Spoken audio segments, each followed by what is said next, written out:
Bom dia a todos, os conselheiros, todos os representantes das partes que comparecem nessa Câmara, senhoras estagiárias, senhores bem-vindos, senhoras assessores de Câmara. Uma vez composta essa Câmara na forma do regimento interno, declaro aberta essa sessão.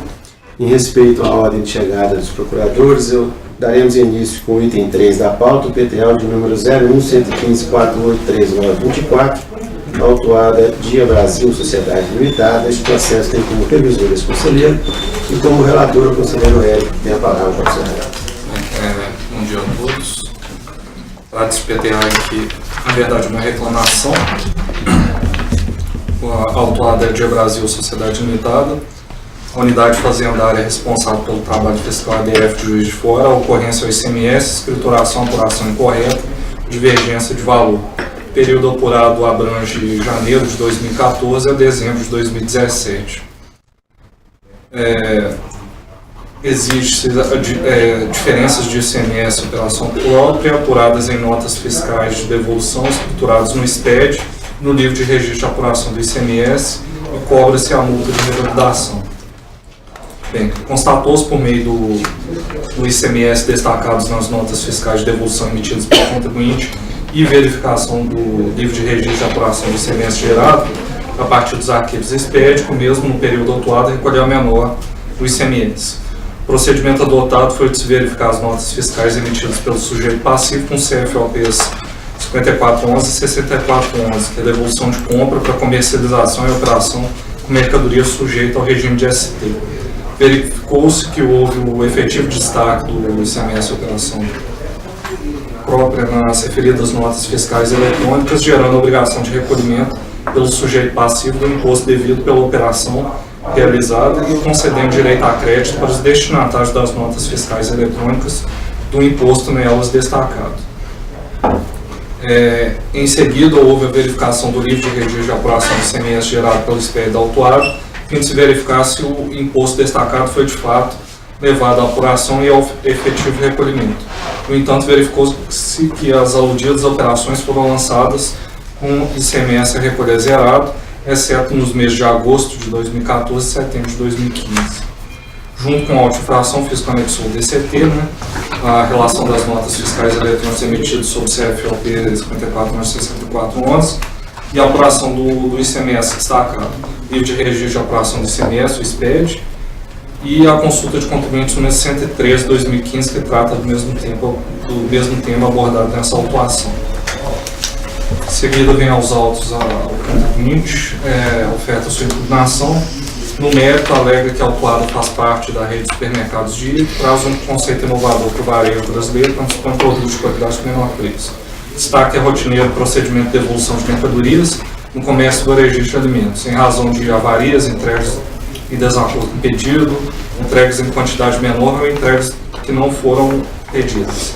Alega que, por ser empresa multinacional, o sistema interno é desenvolvido pela controladora na Espanha e, sempre que necessário, é solicitado eventuais parametrizações para atender às várias especificidades da legislação tributária de cada Estado Federal brasileiro.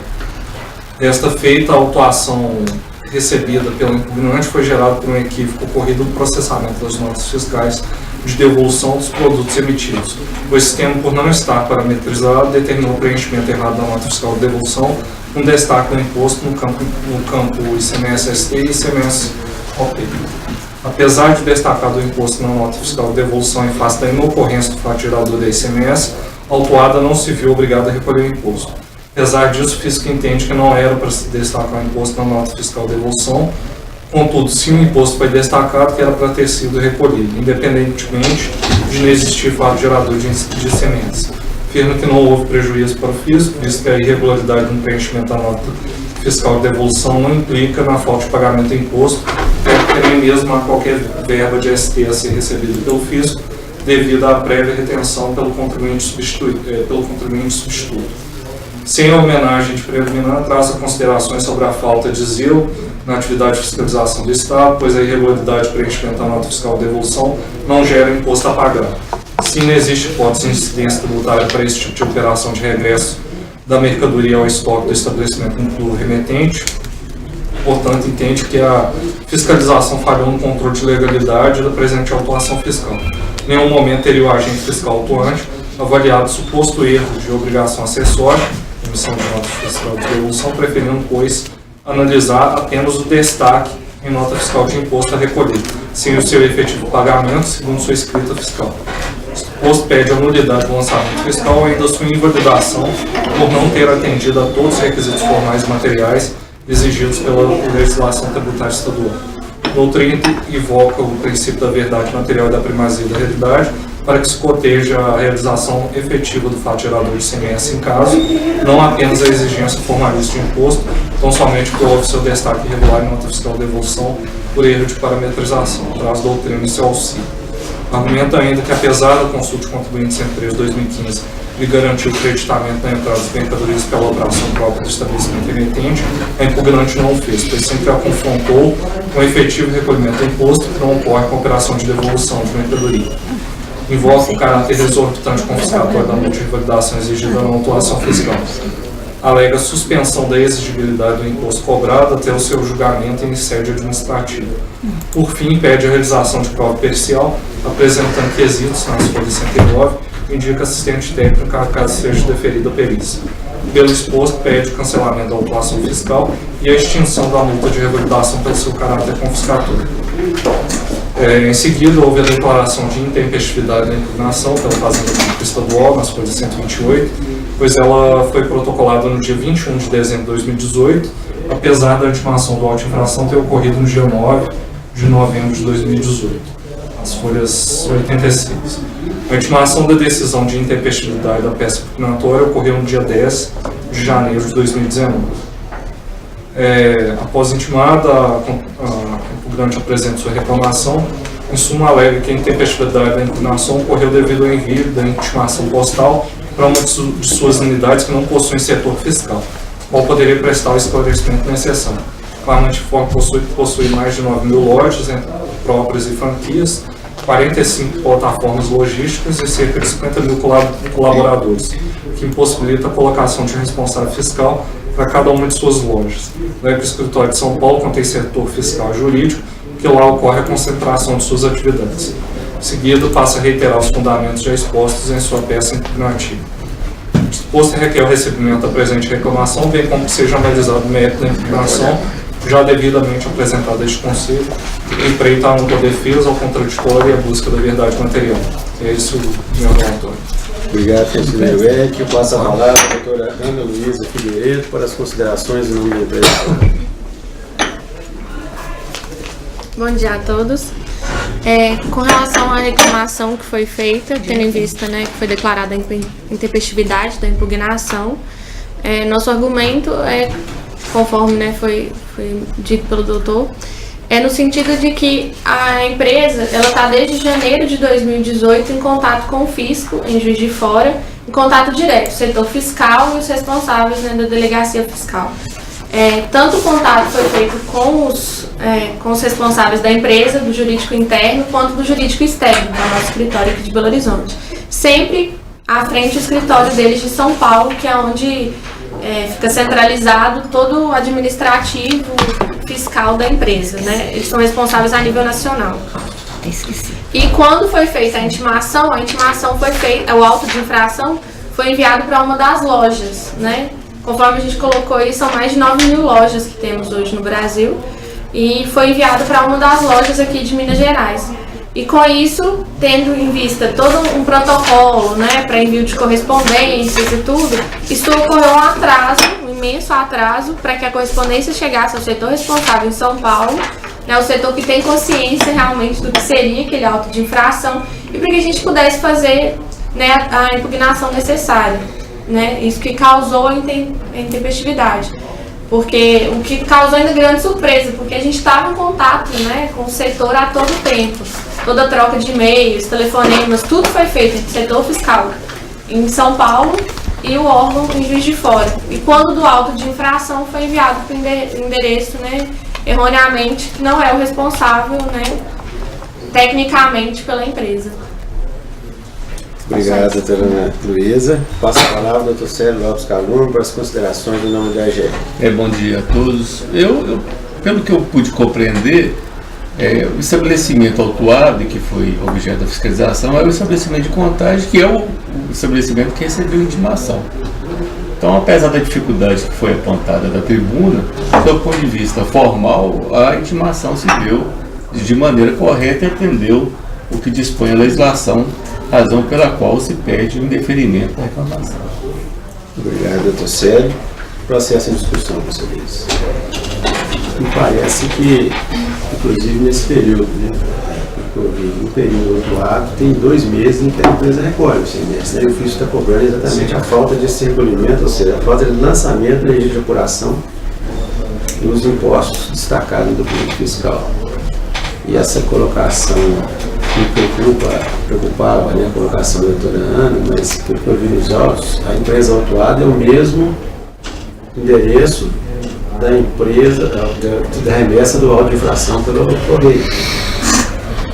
Então, no caso, esse descontrole, essa situação operacional da empresa de endereço, ela não tem muito a complementar na discussão desses autos, né, dos processos, mas que do meu ponto de vista é para você. Do ponto de vista formal, Está correto, foi enviado o endereço correto, né? cabe discutir a relevação, né, da investividade com base no parágrafo 254 do RPT. Aí nós teríamos que... Pelo que eu entendi, a própria fiscalização coloca que foi destaque incorreto, mas que, embora tendo destacado incorretamente, teria que recolher porque destacou, é isso? É isso. O auto de infração, ele cobra a diferença do registro de apuração. Confronta, né? A apuração Confronta, com o recolhimento deu apuração diferença. e o recolhimento. Né? Quer dizer, os documentos que foram, nos quais foram destacados CMS no retorno, nas mercadorias, eles não foram levados ao livro de registro de saída e apuração. Com exceção de 2 períodos, né? Acho que é agosto de 2014 e um outro período. Acho que novembro de 15, uma coisa assim. São 2 períodos. Setembro de 2015. Senhor presidente, pela ordem, o senhor me permitiria uma colocação? É questão de ordem mesmo.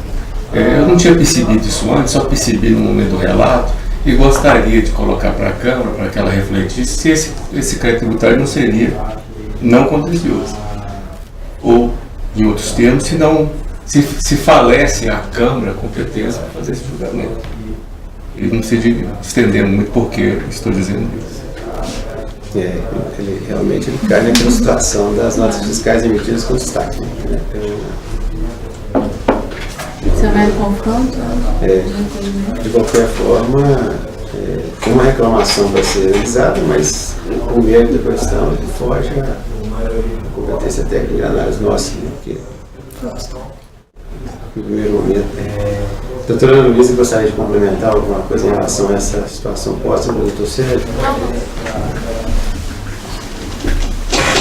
Estão esclarecidos? Deixa eu só dar uma lida no 154 aqui, porque foi suscitada a questão da irrelevância, né? O parágrafo único ele diz o seguinte: por ocasião da apreciação da reclamação, a intempestividade da inclinação poderá ser relevada pela Câmara quando esta vislumbrar que assiste à parte direito quanto ao mérito da questão. E aí, nós vamos na colocação segunda do doutor Célio, essa situação da... Agora, independentemente de ser ou não contencioso, né, se vislumbrar não é ter certeza, eu imagino. Né, se tem alguma possibilidade dele ter razão, eu entendo que poderia ser relevado, né, mesmo que seja também não contencioso. No trabalho fiscal, eu estou cobrando a operação própria, não é isso. Operação própria. Que é a operação própria desse estabelecimento de contato. Isso, é só o que eu destaco, não é estouro de crédito. Não. Foi lançado o documento fiscal e não lançado os livros. Consequência, a DAP, né, que é a apuração e vem essa. Estão todos esclarecidos? Por favor, eu voto, conselheiro. De fato, a intempestividade da protocolização da impugnação da patente, que houve transcurso de 12 dias, além do prazo legal para o seu oferecimento, conforme a postal de folhas 86 e o carimbo de protocolo da impugnação de folhas 95. 95. Além disso, a intimação foi entregue no endereço do estabelecimento que consta do auto de infração. Foi recebida, né, bem, pelo menos em tese, por pessoa regularmente habilitada a receber. Lado outro, a peça de impugnação traz, a meu ver, né, fundamentação apta a anular, talvez, né, para anular o trabalho fiscal, visto que não se refere a estorno de crédito CMS lançado de forma incorreta pelo contribuinte autuado de sua escrita fiscal, porém o lançamento de crédito tributário referente ao recolhimento a menor de ICMS operação própria, depois de verificação das notas fiscais de devolução emitidos com CFOP 5411 e 6411, confronto com esse pede fiscal de contribuinte. Bem, eu entendo que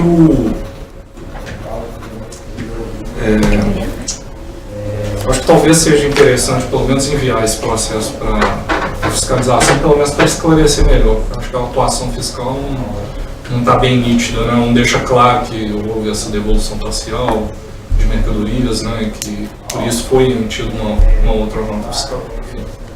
Enfim. Em busca, né, do princípio da verdade material, eu indefiro Não, porque se for fazer diligência, aí tem que ser antes, nós temos que votar isso antes. Tá. Se a proposta do conselheiro é diligência, seria isso? O fisco esclarecer a...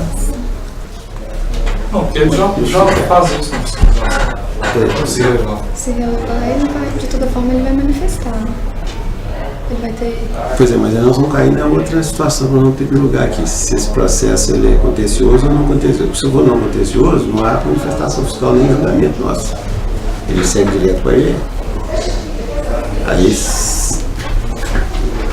Entendeu? Porque, olha... Não, eu entendi. Está tratando o fato de ser não contencioso pelo fato dele voluntariamente ter destacado o CMS nas porque a situação de não contencioso é o lançado nos livros de não apuração ou destacado em documento fiscal. É não contencioso. E é o que foi feito ali. Né? Nós temos aí um destaque no documento fiscal.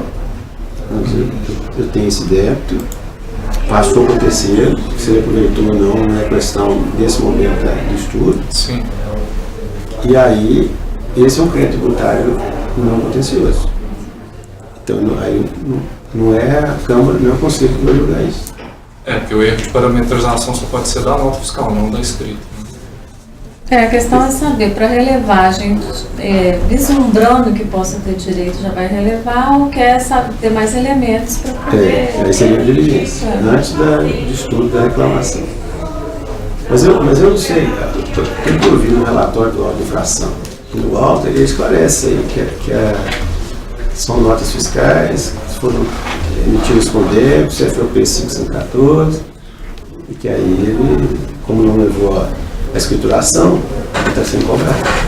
Mas não fala se foi devolução integral, está faltando isso. Na descrição ainda que os documentos tragam isso. Mas eu falo assim, isso aí vai ser irrelevante no final, porque você está cobrando o destaque do documento não lançado nos livros de elaboração, aí é diferente você integrar porque a cobrança dele não é sobre a devolução, ele não interfere se for devolução ou venda, ele só citou, né? É um CFOP de devolução, com a mercadoria sujeita a ST, por isso não, 114, e só com destaque.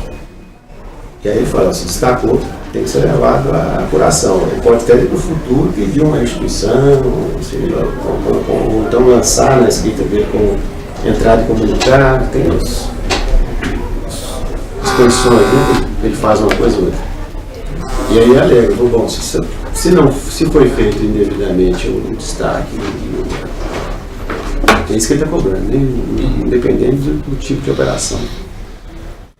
Isso alerta que é esse tipo.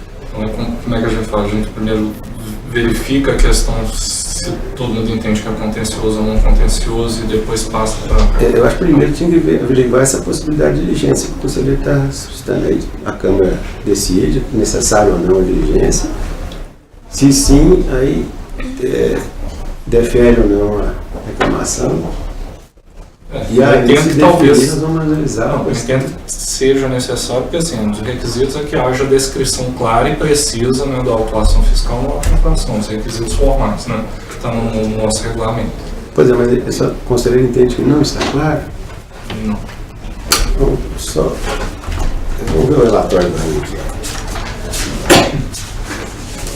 Ele diz o seguinte, ó. Constatou-se, mediante análise do ICMS destacada nas notas fiscais de devolução emitidas pelo contribuinte e verificação do livro de registro de apuração do ICMS gerado a partir dos arquivos SPED do contribuinte, que o mesmo, no período de 2014, janeiro de 2014 a janeiro de 2018, recolheu a menor o valor de tanto a título de ICMS na operação própria. Assim, exige que semelhança no valor destacado. Né? Entendeu? Então, assim, a acusação dele, para mim, está muito clara. Assim. Estou te cobrando pelo ICMS que foi destacado no documento, que seria ST, e não foi lançado no livro de apuração. Independente se deveria ter sido Independente, destacado. né? E qual operação foi? Se era ST, se era devolução, se era vendas, né? Conserto, não pode destacar nada de conserto também. Aí eu não sei se persistiria a dúvida do conselheiro, mesmo assim mesmo. E o outro relatório, e o relatório ele é mais claro, o relatório fiscal. Ele, Não, ele está esmiuça mais. relatório. Ele distribui isso aí em 2 parágrafos, né, explicando que é o CFOP e SP e tal. Então, dá para voltar à reclamação? Pula diligência, né? Então, aí eu voto com relação à reclamação. Então, assim, com relação ao aspecto formal, eu indefiro, não havia preferido o voto. E após esses esclarecimentos aí, eu entendo que há esse caráter não contencioso, né, do crédito tributário. Então, portanto, assim, não teria relevância os fundamentos trazidos pelo impugnante para o julgamento, né? Assim, para análise posterior do mérito. Né? Então, dessa forma, eu não aplico o parágrafo único do artigo 154 da PTE. Então não eleva a intempestividade. Conselheiro assim, o seu voto. Eu vou acompanhar o voto do relator. Obrigado, conselheira Ana Flávia. Vou acompanhar. Muito obrigado. Eu também acompanho o relator. Dessa forma, na realidade, o que ocorre é um indeferimento da informação. Eu entendo também que as colocações da doutora Luísa, mas o que existe na análise da Câmara é uma formalização dentro dos parâmetros da RPTA. Né? E o que poderia ocorrer na forma do parágrafo 154 do próprio RPTA é que, vislumbrando alguma possibilidade de direito na matéria abordada no mérito, quanto ao mérito, a gente relevar essa intempestividade e retornar os autos ao fisco. E se porventura a gente vislumbrasse algo nesse processo, ele ainda cai na questão da contencioso e não contencioso. Um crédito tributário contencioso é aquilo que permite a discussão, né, como a doutora bem sabe. E o não contencioso, nesse caso, está previsto no regulamento que considera-se não contencioso quando, em relação ao ICMS destacado no documento, não levado a registro, que é exatamente o caso da cobrança. Então, nós ficamos sem, mesmo se houvesse, apesar de que eu teria, não enxergo que haveria alguma situação de razoabilidade, a não ser colocado, né, pela doutora, que é esse contato que o fisco manteve com o escritório, e depois ele tinha um próprio atuado, né, mas perante a realização hoje vigente é o que temos, né, e eu vou concordar com os votos que me antecederam. Dessa forma, acorda essa Câmara a unanimidade em indeferir o pedido de reclamação. Obrigado. Obrigada. Próximo agora eu refiro. Continuando a sequência na ordem de chegada dos procuradores, anuncio o item da pauta, PDA número 0175055679, autuado Perfil Distribuição e Logística Limitada, processo que tem como revisor o conselheiro Érico, como relator deste conselheiro.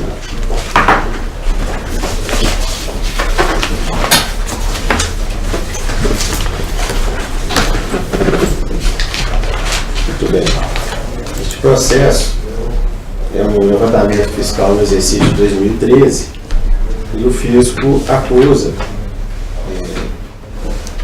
a ocorrência de saídas de mercadorias acobertadas do documento fiscal por meio de omissão de receitas verificadas através da falta de comprovação de pagamentos, recebimentos de recursos em conta corrente bancária, sem comprovação de origem e passivo fictício, conforme detalhe em planilhas e relatórios. Ele cobra, então, o ICMS, a multa de revalidação do artigo 56.2 e a multa isolada prevista no artigo 55, inciso 2, a linha A, todos da Lei 6763. Traz ao ponto passivo, além da autuada, os dois sócios administradores, entendendo que a infringência é o artigo 135 do CTN. O processo, então, ele traz então, as planilhas demonstrativas desses lançamentos indevidos no seu entendimento, né, ou seja, do passivo fictício e dos lançamentos na conta de exigibilidades, sem a comprovação de origem, sem o suporte de lançamento de contas cruzadas, traz os documentos fiscais, traz no final um DVD esclarecendo essa situação. A empresa, então, resignada com o lançamento, inicialmente ela alega que houve uma duplicidade nessa autuação. Existe uma outra autuação, PTA é o 01-104-11-30-39, onde ele teria sido notificado inicialmente no mesmo período, as mesmas situações de saída desencobertada e, portanto, haveria uma dispendência.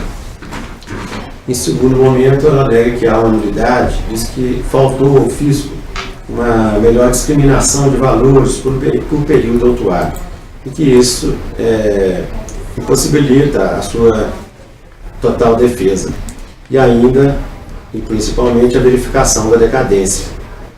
Diz que os sócios foram indevidamente levados ao polo passivo, que a portaria 148 de 2015, citada no auto de infração pelo auditor fiscal, não é uma lei, e não sendo uma lei, ela não tem poder para identificar os sócios como obrigados.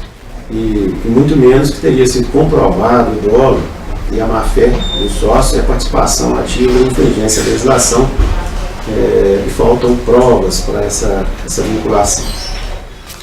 Suscita, então, o entendimento do STJ na súmula 430, dizendo que um simples inadimplemento recolhimento do imposto, ele não gera responsabilidade do sócio por si só.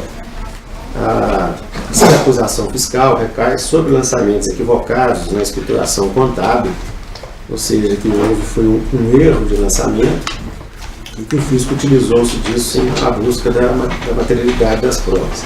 Admite, no máximo, que se efetua a cobrança da multa isolada, aduz que deve ser refeita a contabilidade com base em documentos do SPED. Ela apresenta, então, um parecer contábil com novas contas dos exercícios 2012 e 2013, demonstrando que, se acatada essa recontabilização, vamos chamar assim, não estaria configurado o crédito tributário apontado no auto de infração. Apresenta ainda justificativas relacionadas com as intimações e aponta a duplicidade do lançamento de uma conta do Banco do Brasil de 524 mil. Diz que o fisco, em dois momentos, ele traz essa cobrança e deveria ser decotado. Ainda que haveria dúvida em toda essa interpretação jurídica do processo, portanto, deve ser aplicado os dispositivos do artigo 112 do CTN. Por final, ela questiona o valor cultuoso das multas, dizendo que elas atingem caráter confiscatório. O fisco de posse dessa situação colocada na impugnação, ele, analisando, ele resolve reformular o crédito tributário, entendendo haver razão em parte das provações feitas pela empresa. Ele, então, exclui dois lançamentos que foram efetuados nas suas planilhas. O primeiro, com relação àqueles 524 mil alegados pela empresa que estariam em duplicidade. Ele concorda com esse pensamento, verifica que realmente eles foram lançados de forma indevida, então ele promove em termos de retificação, exclui esse valor E além disso, um valor de 269 mil que foi cobrado também naquele PTA que a empresa cita que haveria duplicidade. Então, com relação àquele PTA, ele entende que somente esse valor de 269 mil também estaria já cobrado à empresa e, portanto, deveria ser declarado. Ele renova, então, toda a ação fiscal, por exemplo, um novo órgão de infração e um novo demonstrativo que é tributário e submete a análise da empresa que vem aos autos reiterar todas as suas colocações em relação à defesa inicial, pedindo assim que sejam consideradas todas as suas falas em relação ao saldo remanescente. O fisco, então, vem aos autos e reforça o trabalho fiscal, dizendo que ele foi feito na forma como as normas contábeis que permitem fazer, que a empresa deveria ter seguido. Se tivesse seguido, ela veria que os lançamentos dela levam à conclusão de que há saídas recobertadas, que essas previsões estão tanto na legislação estadual quanto na federal, que a questão dos sócios, a citação da Instrução Normativa Portaria 148, ela somente elenca os casos em que a Secretaria impinge a condição de levar o sócio administrador ao polo passivo e que eles foram levados com base na situação posta no CTN, na Lei 6763, cita os artigos 55 e 21 da 67, 55 de setembro e 21 da 67, diz ainda que a situação das multas elencadas pela empresa como confiscatórias, elas fogem à esfera administrativa de análise, do artigo 110 da RPPA, que exclui a competência desse órgão julgador para esse tipo de análise. Em relação, houve um pedido de prova pericial, eu preciso até, na fase de discussão eu vou ler os requisitos para os conselheiros, mas o fisco rechaça esse pedido desnecessário, uma vez que nos autos se encontram todas as bases do lançamento. O processo, então, ele vem ao conselho e é submetido ao parecer da assessoria, a assessora Neiva de Fátima, que dá esse parecer nos autos. Ela diz que não há anulidade arguída pela empresa, que os períodos foram identificados para a infração conforme cometida e o AI foi lavrado na forma prevista na legislação.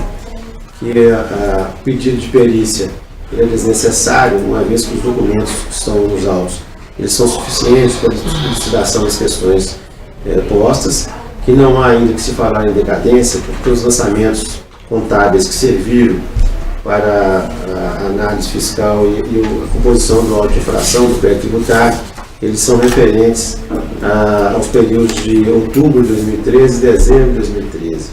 E nesse caso é aplicável o artigo 731 do CTN, e que, além do mais, caso tentasse pela aplicação do parágrafo 4 de 150, existe uma condição de exclusão que é a prática da fraude dolo, e nesse caso é exatamente a saída recobertada em função de lançamentos contábeis irregulares. Os documentos trazidos pela atuada, eles não se prestam para notificar os lançamentos contábeis, que há uma tentativa de novo balanço feito com valores aumentados para o exercício de 2012, em especial as contas que são objeto da autuação fiscal.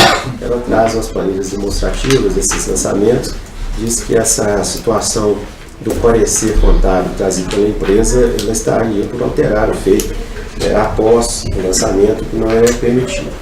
Que as alterações em desacordo, que as alterações estão sendo propostas em desacordo com as normas contábeis, que falta previsão legal para os novos lançamentos que intenta a impugnante. Que está correto o lançamento após a reformulação do crédito tributário, bem como a exclusão dos sócios no polo administrativo, polo passivo da autuação. Todas essas situações se encontram no termos da legislação vigente. Que o artigo 110, inciso 1 da RPTA impede a análise em questões de cunho constitucional pela Câmara e, portanto, não há que se falar em efeito confiscatório pelas multas. Que de forma alguma imperaria a dúvida nesses autos. Portanto, seria inaplicável a proposta do artigo 112 do CTN.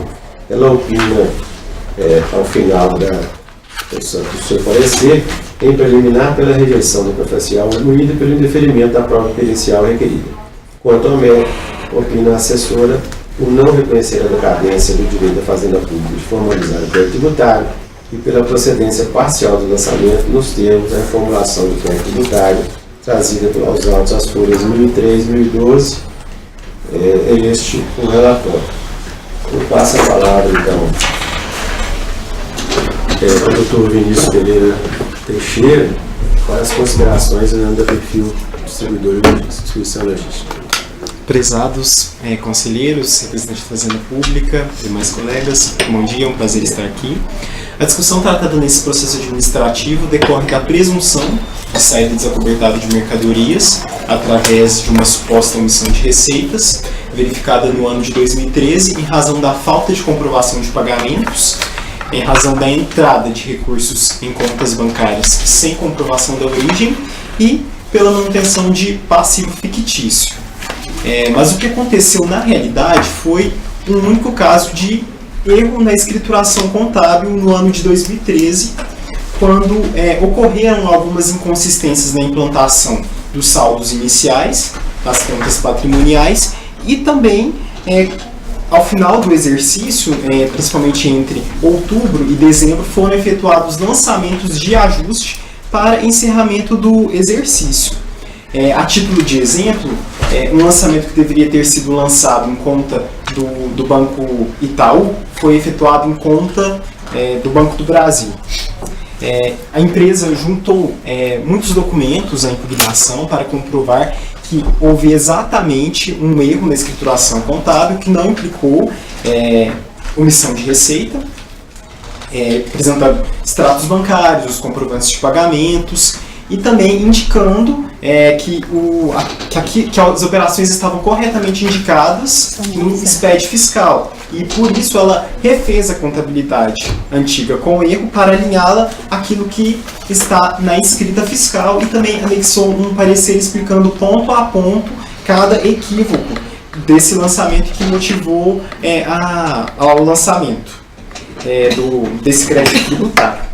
Essa introdução já demonstra que não merece prosperar a cobrança do crédito tributário neste auto de infração, e ainda algumas situações peculiares que merecem também destaque quanto a esse auto de infração. A primeira delas é a existência de bis in idem e litispendência com relação ao PTA número 01001041-13039, que também imputa à empresa a conduta referente à venda desacobertada no ano de 2013. Esse PTA de final 39 ele é mais amplo, na verdade, porque ele imputa não apenas a saída, como também a entrada. A diferença entre eles é que nesse processo, que está sendo objeto de julgamento, a suposta omissão decorreu da análise das contas patrimoniais, ao passo que naquele outro, a suposta saída desacobertada decorreu do confronto entre a escrita fiscal e a escrita contábil. A autoridade fiscal ela acolheu parcialmente essa alegação de litispendência apenas para deduzir o valor da suposta omissão de receitas verificada naquele processo, aproximadamente R$269 mil, da base de cálculo apontada neste PTA, que seria aproximadamente 7 milhões. Entretanto, essa providência não é suficiente para evitar o bis in idem. E quando se verifica uma litispendência, o que é o correto? É a extinção de um processo e o prosseguimento do outro.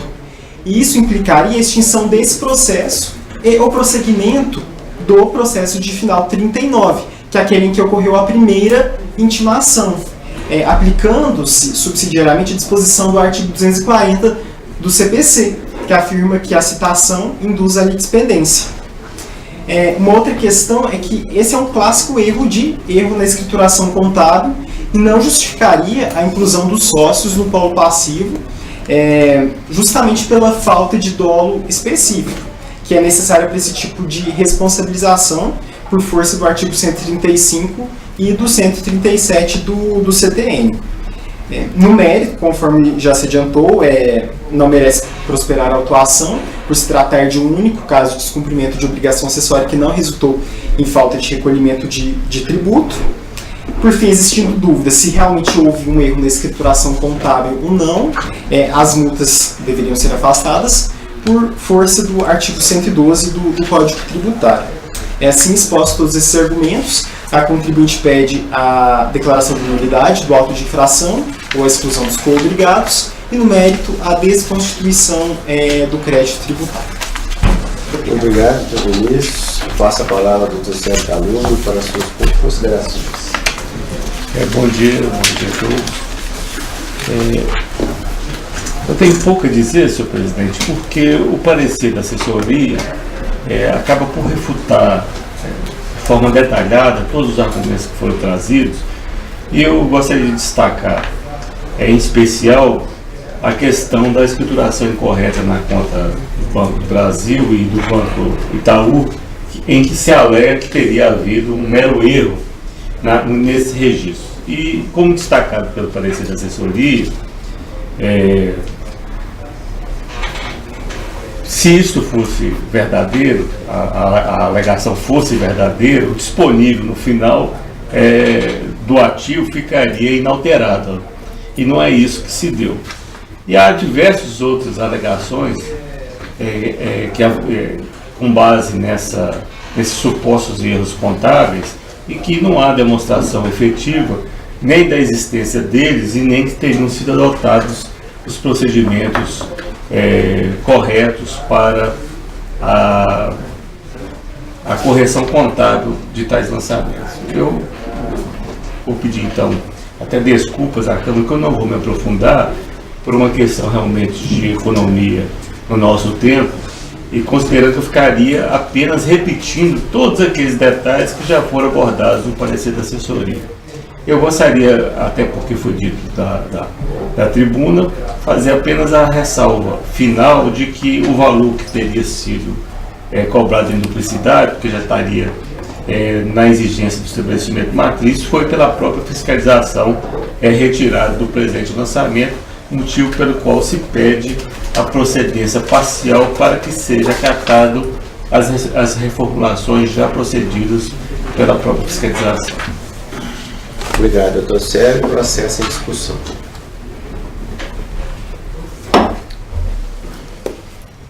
Todos esclarecidos? Bom, isso é um processo que é corriqueiro na casa, análise desses levantamentos contábeis, né? E a gente, por vezes, já declinou até pelo pedido de perícia. Eu esqueci. Eu falei, vou interromper isso. Eu falei que eu ia ver os quesitos, pode acontecer. Então, algum conselheiro entender pela necessidade da perícia, eu já ia tocar esse assunto, né? Do meu tic-tac com Alzheimer falando bem. As memórias recentes. Bom, a empresa então apresenta os quesitos, as folhas 242, eu lancei no papel 241, 242. E os quesitos que são levantados pela empresa, talvez pode ser de utilidade para os conselheiros nessa realização. Quesito número 1. Os documentos apresentados aos autos que comprovam a nova contabilidade do período autuado conseguem afastar a presunção de omissão de receitas e a suposta venda desapertada de mercadorias. O 2. É possível afirmar que os lançamentos contábeis originais decorreram de mero ajuste contábil. O 3. As operações referentes ao período, documentadas através de notas fiscais, estão compatíveis com a nova contabilidade da empresa. 4. É possível afirmar que a empresa indicou equivocadamente valores na escrituração contábil original. 5. A despeito do erro contábil, os documentos juntados aos autos conseguem afastar a presunção de saída de mercadorias desacobertadas de documentação fiscal. 6. A empresa transmitiu corretamente as informações relativas às operações do período autuado via SPED. 7. O erro contábil em questão gerou algum prejuízo ao fisco estadual. E por último, quesito 8. Enfim, é possível afirmar que a empresa promoveu a saída desacobertada de documentação fiscal. Estes, então, são os quesitos propostos pela empresa no seu entendimento que estudaria essa situação. A gente observa que eles estão fincados naquele parecer contábil que foi trazido, né, com uma peça de defesa, contativo que mostraram que o doutor Ministro bem colocou na tribuna, né, um erro nos lançamentos contábeis e não um fraude. Inclusive aí ele pede que sejam extirpados, né, os nomes dos administradores como comunicáveis. Alguma questão, conselheiros? Podemos ir à fase de votação? Bom, como eu estava dizendo, essa análise é corriqueira, esses lançamentos contábeis, essas divergências, né, são situações que a Câmara, por vezes, se depara e muitas das vezes nós chegamos à condição de deferir o pedido de perícia quando o entendimento estava truncado. Esse caso, eu acho ele muito simples, até mesmo por causa do parecer que foi trazido aos autos, porque no parecer demonstra nitidamente que houve mesmo, talvez um erro por parte da empresa, mas que há necessidade de se alterar a contabilidade ou os lançamentos contábeis para que o crédito tributário seja desfeito. E aí nós estamos com uma situação, vou chamar até de exótica, mas porque o fisco, após o lançamento, após a constituição do crédito tributário, com base na estruturação contábil da empresa, né, nós estamos trabalhando aqui com lançamentos que foram feitos para a empresa para se fechar no caixa no final do exercício, tanto 2012 quanto 2013. O fisco, então, pega a base de 2012 como inicial, final de 2013, e nessa apuração ele detecta que há tanto passivo fictício como lançamentos na conta de disponibilidades sem o lastro. Portanto, os dois casos levam à saída desacobertada por presunção prevista na legislação. E aí, para se desfazer isso, é necessário que se desfaça também os lançamentos contábeis que estavam escriturados dentro do caso da fiscalização estadual, federal e municipal. Ora, esse não é o momento mais de se fazer isso. Essa situação da empresa, por mais que ela alegue que seja um erro, contábil, lançamento, inclusive ela diz, para fechar o 2012, tem que ser foram feitos alguns atos irregulares, mas vamos dizer, com um objetivo saudável, né, para fechar a conta. Mas isso aí está levando a presunção de saída desacobertada, que não vai ser agora, que vai poder ser mudado. Existia nas normas contábeis formas de se processar isso, não foram feitas a sequência dessas normas. Quer dizer, e aí após a ação fiscal, nós vamos fazer, então, vamos refazer a contabilidade, todo o trabalho fiscal, tanto quantitativo, lançamento contábil, pelos taxas, né, que são feitos, seria desfeito se possibilitasse esse tipo de medida.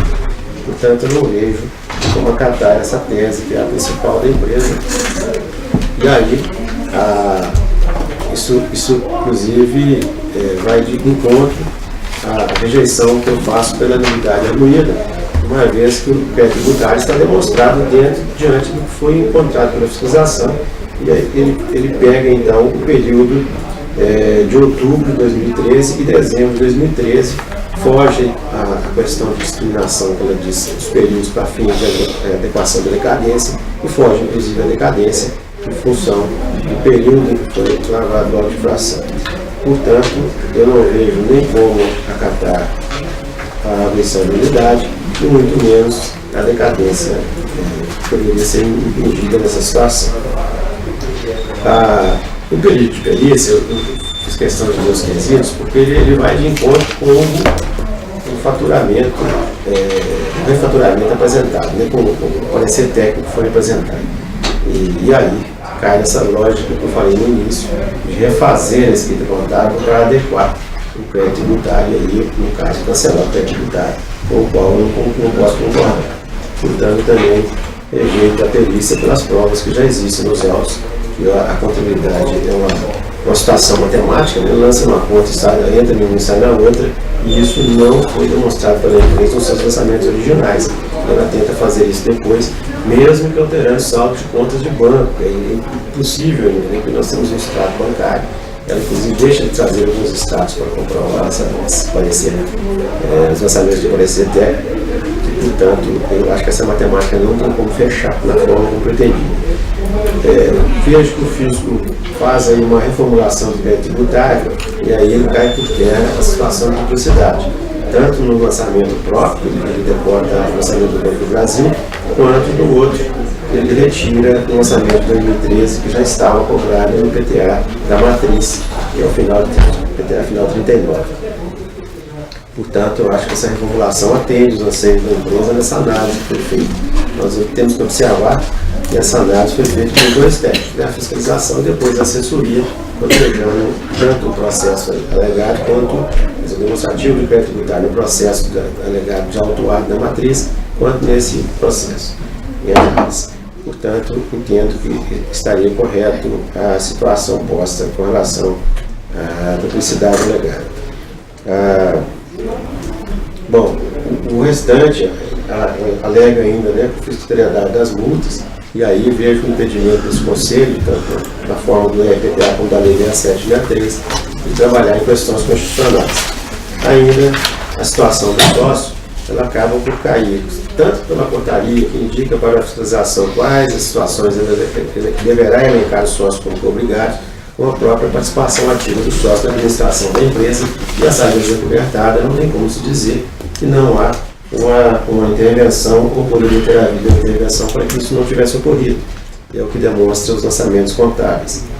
Portanto, eu vou acompanhar o parecer da assessoria, votando em preliminar pela rejeição da nulidade apurada e no mérito da prejudicial de mérito pelo não reconhecimento da decadência e no mérito pela procedência parcial do lançamento, conforme a formulação trazida pelo fisco no auto de infração. Assim sendo, este não voto, eu passo a palavra então ao conselheiro Hélio, com o senhor. Renovo meus cumprimentos a todos.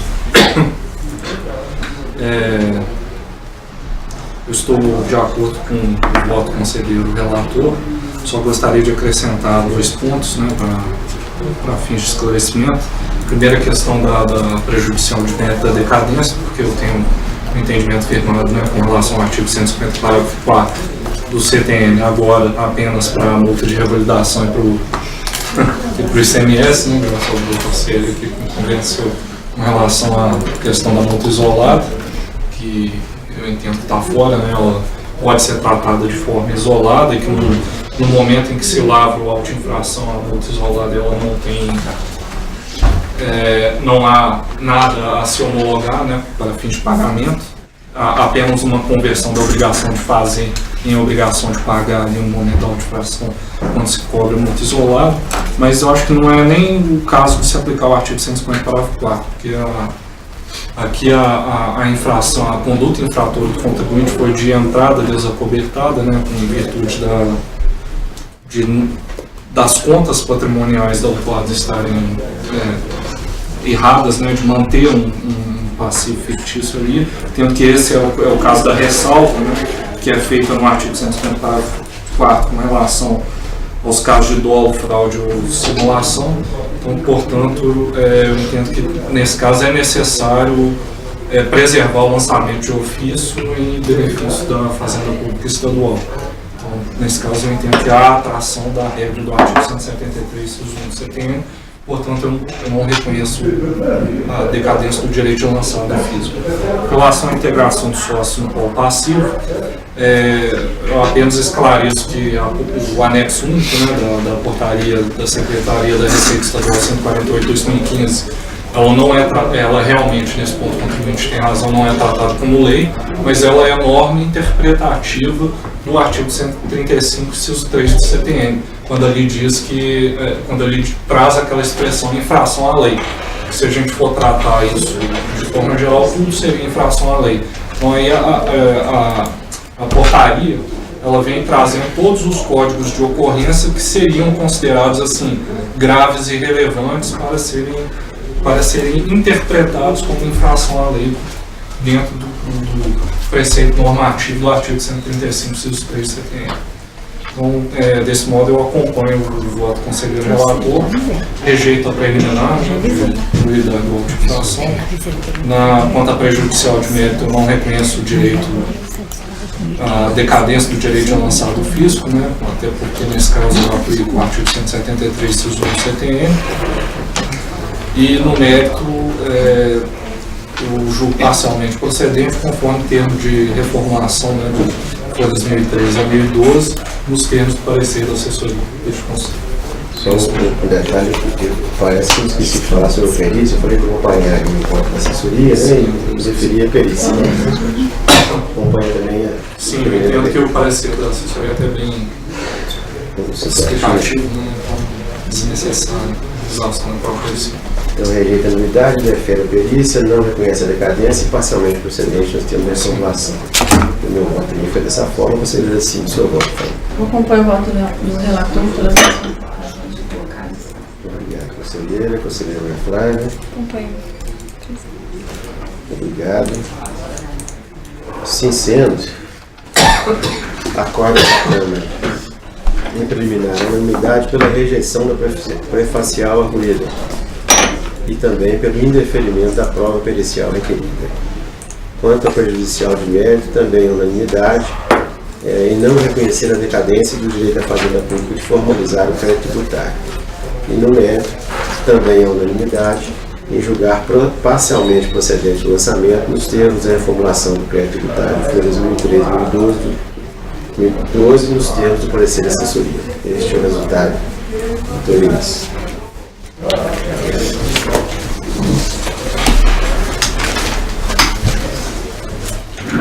Bom, dando sequência à nossa lógica de julgamento, anuncio o item 2, o PTA 0170899892, autuada Monica e Silvia Limitada, processo que tem como revisora a conselheira Ana Flávia e como relatora a conselheira Cid. Com a palavra para o seu relato. Bom dia a todos. Eu vou fazer um relatório mais sucinto, porque eu tenho uma proposta de medida nesse processo. Ele versa o PTA então sobre a constatação de saída de mercadoria desacobertada de documentação fiscal, apuradas por meio do confronto entre as informações prestadas pelas administradoras de cartão e os valores declarados pelo contribuinte como faturamento nas DAFs, no exercício de 2015. Está sendo exigido somente a multa isolada de 40% do artigo 55.2 da Lei 6763. Na impugnação, basicamente é alegado que existem algumas inconsistências apuradas no confronto das informações em poder da Fazenda com aquelas prestadas pelas administradoras de cartão, que elas estão triplicadas. E cito alguns exemplos de informações enviadas pela empresa Elavon Brasil Soluções de Pagamento. E há então uma desconformidade no cruzamento de dados, o que gerou uma irregularidade fictícia. E, em consequência, essa apenação por descumprimento da obrigação acessória. Que ela é franqueada do Boticário, franchise, e então pede pela nulidade do auto de infração. A fiscalização alega que, em relação aos valores estarem triplicados, que prevalece o conteúdo das informações que foram prestadas pela administradora de cartão, que se admite prova em contrário, mas que não ocorreu nos autos. E pede então pela procedência do lançamento. É feita uma primeira medida pela segunda Câmara. A princípio esse processo foi em 2017, ainda em agosto de 2017, na segunda Câmara, com uma outra composição, e foi convertido em julgamento em diligência para que fosse comprovado junto à administradora de cartão, Elavon, quais foram os totais de pagamentos junto à autuada. E algumas outras questões também em relação à matriz que já foram esclarecidas nos autos. A fiscalização manifesta e diz que intimou a administradora nessa oportunidade, considerando o prazo de 10 dias, mas que não obteve resposta. Esse processo volta então à segunda Câmara, onde foi aberto, retornado o processo para vista da fiscalização. A impugnante volta aos autos e coloca as mesmas questões de inconsistência dos dados, que a fiscalização entende que não há como acatar, porque não foi cumprida a intimação pela administradora de cartão. Aí, em novembro de 2018, esse processo vem então a essa Câmara, onde foi decidido converter novamente o julgamento em diligência para que a fiscalização analise a nova documentação apresentada pela administradora de cartão e que foi trazida aos autos pelo impugnante nessa fase anterior. E questionar então se ela coincide com a protocolada em fevereiro de 2018, conforme alegado ainda na peça de defesa, e comprovando os reais valores de pagamento junto à autuada, realizados por seus clientes via cartão de crédito e débito nos meses de julho a dezembro de 2015. E demonstre, na sequência, as possíveis repercussões da referida retificação das informações no montante do crédito tributário. A fiscalização em retorno, então, ela se pronuncia dizendo que não identificou a documentação protocolizada pela administradora de cartão conforme alegado e que analisou a documentação juntada pelo impugnante e sua repercussão no presente crédito, conforme o quadro se demonstra. O que resulta, então, é a ausência de valores remanescentes a serem exigidos a título de saída desacobertada. Foi reaberto a vista aos sujeitos passivos que eles não se manifestaram. Em suma, seria esse o relatório. Bem, em que pese já tenham ocorrido, né, 2 medidas anteriores, eu entendo que esse processo ainda não está, a meu ver, saneado para julgamento, né, porque foi perguntado se coincide, né, na diligência anterior, houve esse questionamento se os documentos que a defesa alega foram protocolados pela administradora e que a fiscalização não analisou, se coincide com esse juntado aos autos. A fiscalização disse que não localizou, mas a intenção era saber se esses documentos de fato são oficiais, se foram transmitidos, se foi cumprida a obrigação acessória de transmitir. E não foi feito, não foi respondido e a gente acho que a Câmara também teve uma falha aí, até passou de época de ter sido mais certeira na pergunta, né, o que não foi feito.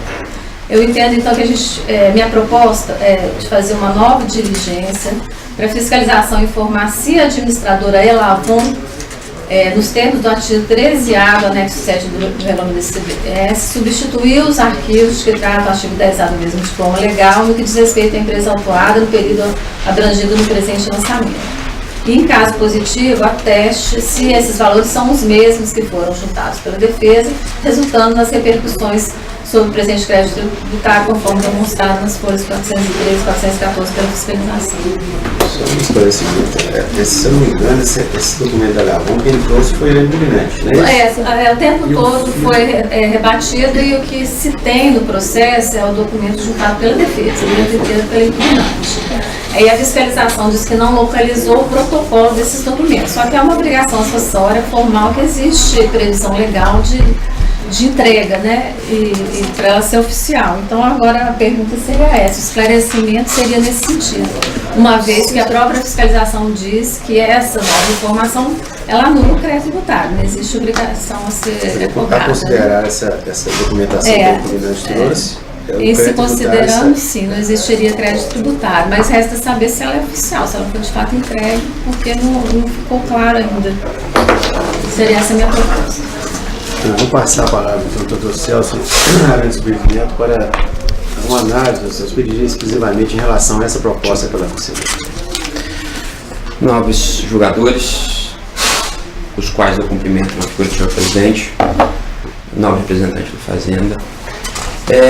Quanto a esse ponto, o que eu vejo efetivamente é que já foram convertidos, essa seria a 4ª sessão de julgamento em que há essa conversão, em que a fiscalização ela analisa superficialmente ou não entende a situação e retorna com os autos. O grande problema da situação toda, o imbróglio todo da presente situação, se deu simplesmente por informações da própria administradora que foram equivocadas, né? E dentro disso, quando nós acionamos diretamente a administradora, ela nos encaminhou as informações.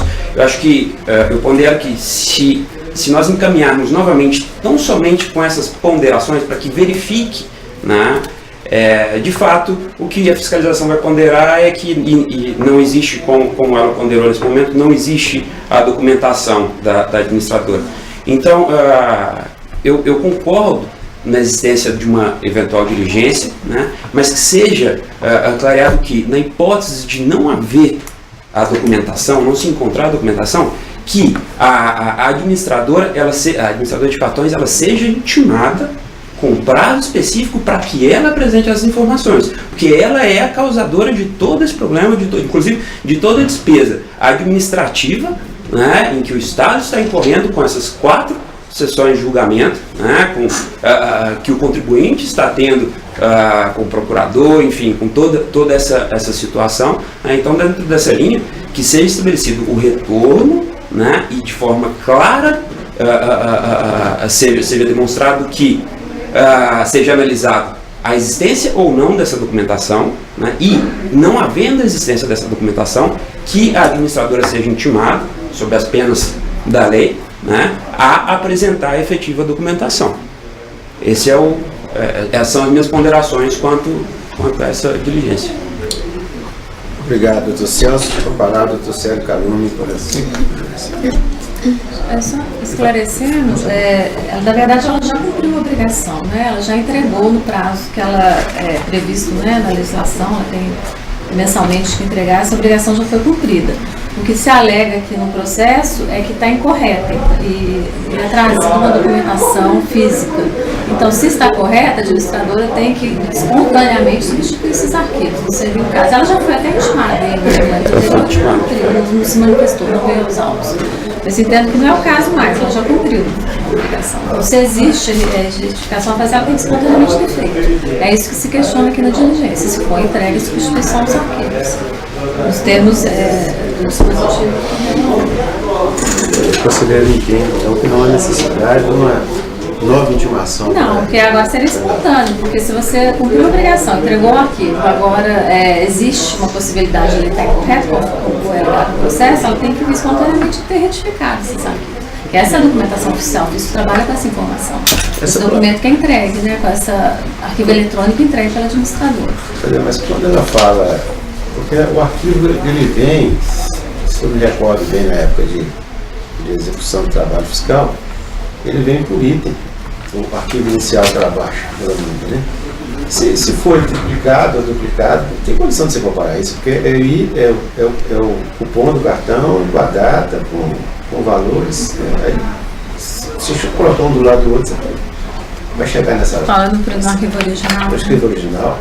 E esse arquivo veio aos autos, porque costuma o fiscal colocar só o consolidado, né? Aí ele coloca por dia o total que foi lançado. E aí você não vê, né? Ele substituiu porque a mídia estava até, foi uma das propostas de diligência, ela estava danificada. Ele trouxe agora de novo. Mas é só a planilha dele. Só a planilha dele. Porque às vezes a gente pedir essa. Fazer o registro 65, 66, né? Isso. Porque a gente consegue ver aqui. Juntar. Se a. É porque, na verdade, a documentação é tão extensa que não se sabe se realmente é só duplicado ou se tem algum erro. A alegação da defesa é que é duplicado, né? Tem alguns registros de duplicação, mas não dá, é um volume muito grande de documentos, mais de 100 páginas impressas. Seria mais fácil a retificação, né? Se não der, traz isso e depois... Porque a gente pode questionar pontualmente, né? Esse lançamento ambiental é o mesmo... o cartão é o mesmo, com dois valores com o mesmo dia, né? Então, seria duas compras que ele fez, voltou e comprou de novo, seria isso, né? Que a gente imagina que não é o prático, né? Mesmo valor, mesmo dia, mesmo cartão. Pode colocar um outro item, talvez em caso negativo, se ela não substituiu, se há como fazer esse cotejo que é a duplicação de registro, né? Se é perceptível, né? O doutor Celso, sabendo também da possibilidade de substituição, pode provocá-la, né? Não está substituindo, nós vamos tentar ver a verdade material dos fatos, mas lógico, mas... porque não é protocolo, né? Você é protocolo. Eu também acho importante juntar esses registros para ter acesso. Sim, exatamente, disponibilizar. Você vai poder fazer o planejamento, porque ele vem numa linguagem, né, de computador, porque é técnico de computação não consegue fazer essa... Após a análise concedida à vista. E aí já consegue pontuar, né? Esse é esse, aquele né? Bom, então eu vou acrescentar um outro item na diligência, em caso negativo, se ele consegue, se a fiscalização consegue fazer o cotejo e perceber a duplicação dos registros. E fica para trazer os autos, isso. Então seria assim, eu vou redigir na nova sessão. Pela ordem, eu gostaria de constar só um requerimento, se permitir eu posso apresentar a petição, se for o caso, só para alterar o endereço de intimação, efetivamente, né, mas se isso for apresentar na secretaria, não, perfeito. Só para mesmo enviar por e-mail, só está cadastrado por e-mail? Sim. Se você quiser enviar por e-mail também, já é feito. Perfeito. Já é. Perfeito. E aí depois, para você não ter dúvida, só pedir a confirmação. Sim, excelente.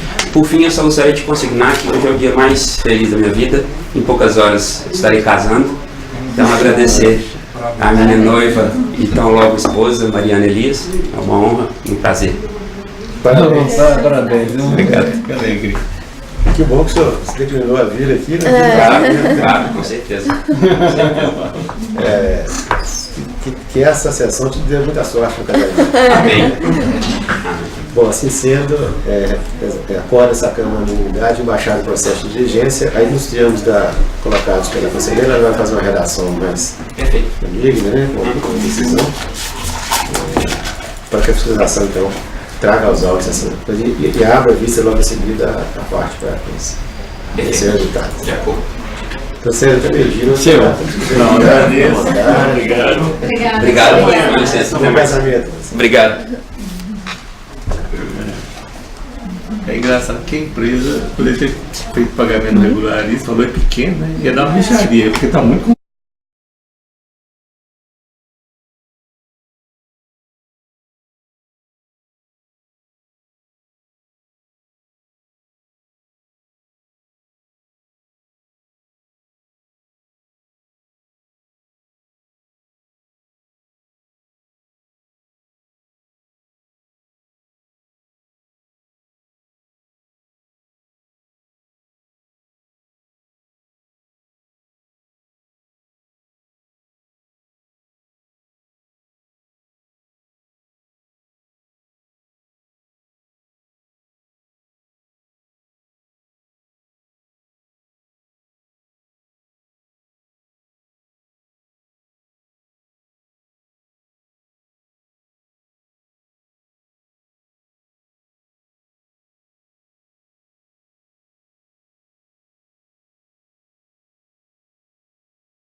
Bom, retomando os trabalhos do dia, eu renovo os cumprimentos a todos. Anuncio já o item 4 da pauta, PTA de número 01-114-7113-20, autuada CIA Sul América de Tabacos, processo que tem como revisora a conselheira Cindy e como relatora a conselheira Ana Flávia, que tem a palavra para o encerramento.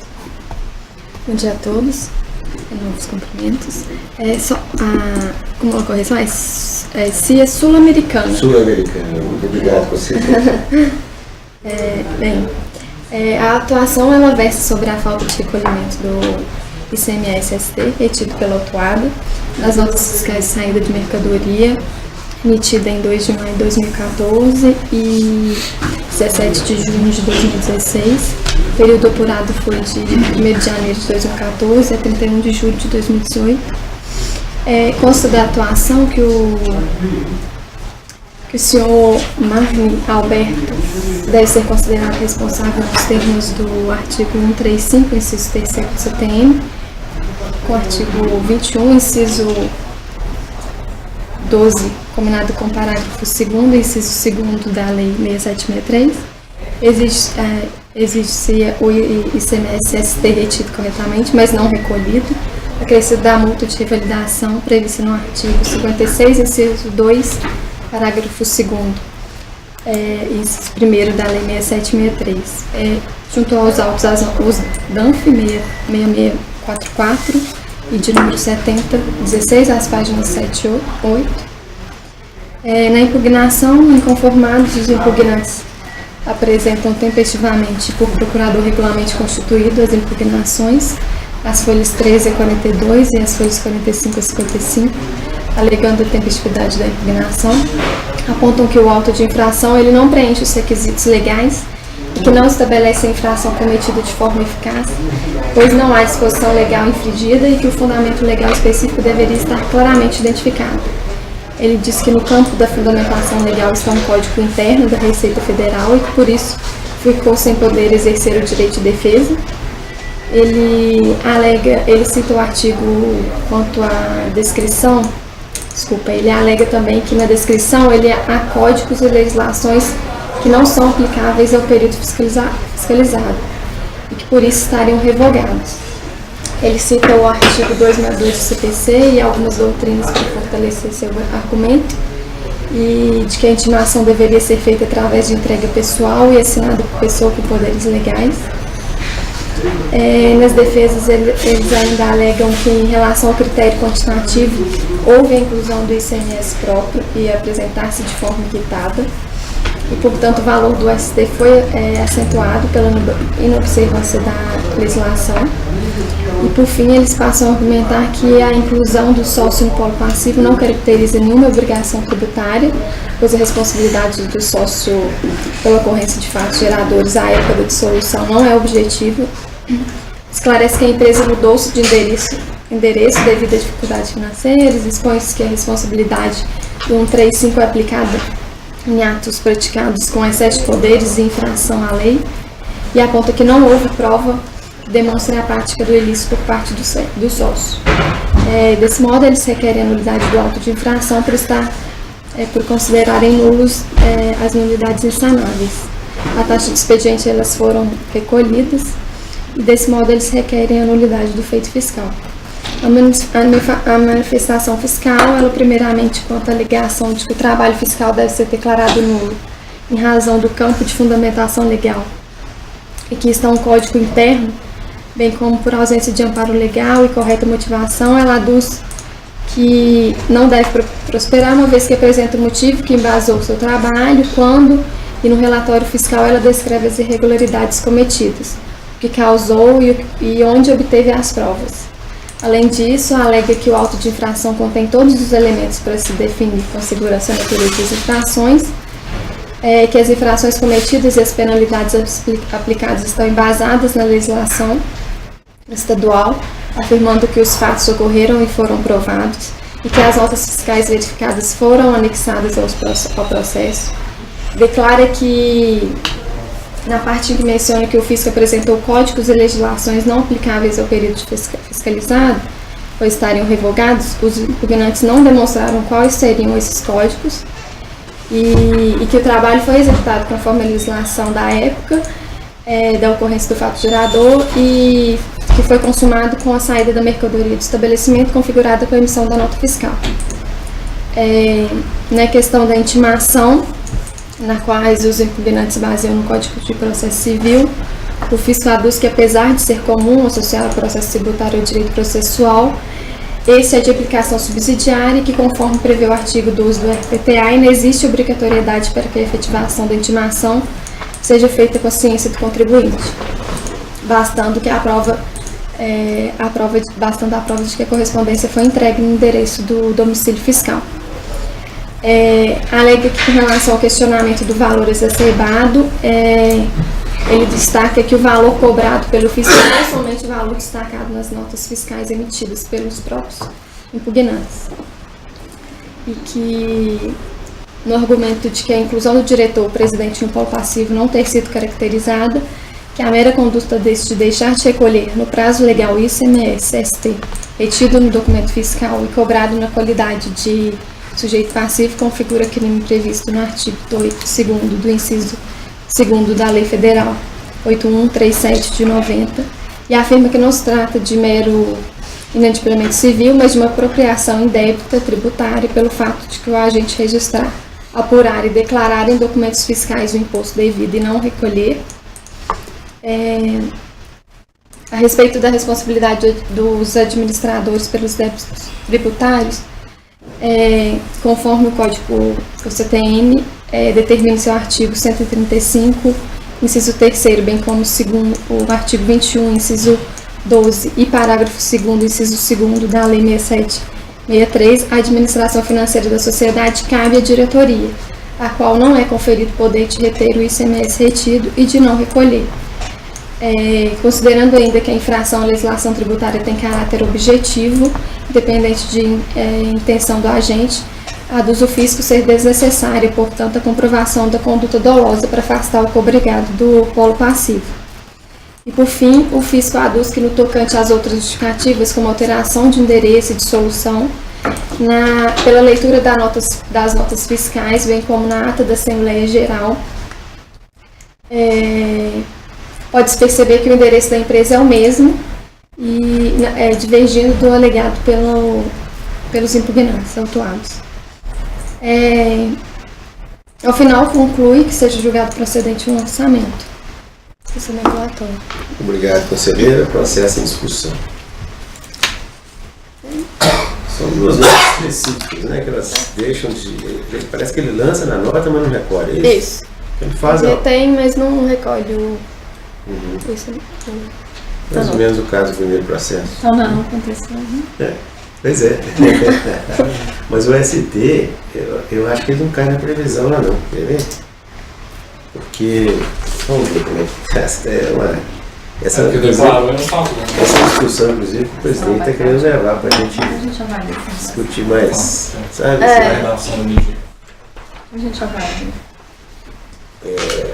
Essa situação de não contencioso, sabe que vem os processos desse. Cadê? O tributário não contencioso, artigo 102. Deixa eu ver. Ele falou só ICMS, né? Acho que não faz essa distinção. Vamos lá. Não será objeto de impugnação o crédito tributário nas situações seguindo indicadas, hipótese que será denominado crédito tributário de natureza não contenciosa. 1.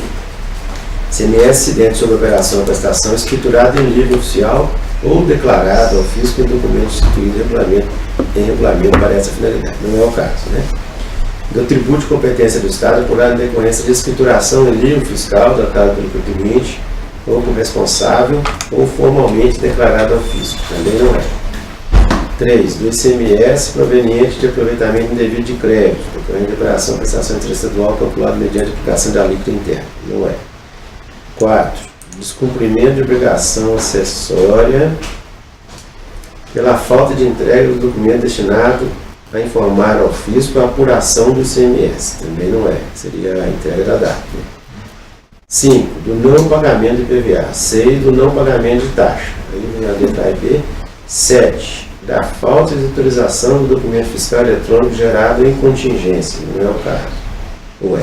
Não é documento de contingência, não vale. Mas quando ele emite a nota eletrônica, se nós está falando, o SPED dele já, o fiscal já vai sair, ele já vai declarar obrigatoriamente, Não, né, ele tem que automático? fazer o SPED. Tem que fazer? Ele tem que puxar. Ele puxa as não adiantadas de saída e gera o SPED. Pois é, mas será Mas que... eu acho que pode estar aqui embaixo. Quer ver? Tem uma parágrafo primeiro aqui que é o parágrafo do produtor rural que fala daquele caso da outra. Então, 8, não pagamento de taxa. 9, não pagamento de taxa. Então, aí vem o parágrafo primeiro. Considera-se também declarado ao fisco o valor do ICMS destacado. 1. Nota fiscal de produtor. Não é. 2. Em documento não registrado em livro próprio por contribuinte do imposto obrigado à escrituração fiscal. Um documento não registrado em livro próprio por contribuinte do imposto obrigado à escrituração. Esse, pois é. Aí, Mas ele consegue fazer um SPED diferente?